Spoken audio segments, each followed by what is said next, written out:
Slimane, bonjour. On va se pencher avec vous donc sur ce sommet de l'OCI, l'Organisation des pays islamiques, qui se tient donc aujourd'hui et demain au Caire, en Égypte. Quelle est cette organisation? En quoi consiste-t-elle? Alors, l'Organisation de la coopération islamique est la plus grande organisation qui rassemble pratiquement tous les États musulmans, ou à majorité musulmane, soit à peu près 57 États. Et donc, elle a été créée en 1969 pour faire contrepoids à la Ligue arabe, qui était à l'époque dominée par les pays progressistes et pro-soviétiques, Libye, Algérie, Irak, Yémen du Sud. Et donc, depuis lors, la Ligue arabe s'étant effondrée, les pays progressistes, dits progressistes, ont été emportés, la Libye, le Yémen, la Syrie qui est en pleine tourmente, et d'ailleurs qui va être au centre de cette réunion. Donc, ce sont aujourd'hui, dans l'Organisation de la coopération islamique, ce sont les pays conservateurs. Vous voyez la carte là. Et je dois ajouter que la Russie, et c'est important, est un pays membre observateur de cette organisation, parce que la Russie est une puissance islamique. Elle a 25 millions de musulmans.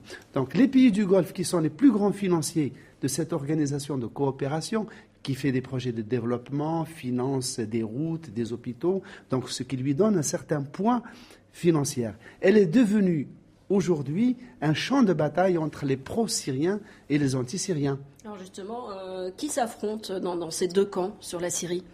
Alors, il y a d'abord l'Iran d'un côté, l'Iran qui est un pays membre de l'Organisation de la coopération islamique. C'est un pays qui apporte sa contribution financière, mais il est, avec l'Irak, pratiquement le seul pays qui soutient ouvertement et directement le régime syrien dans cette affaire.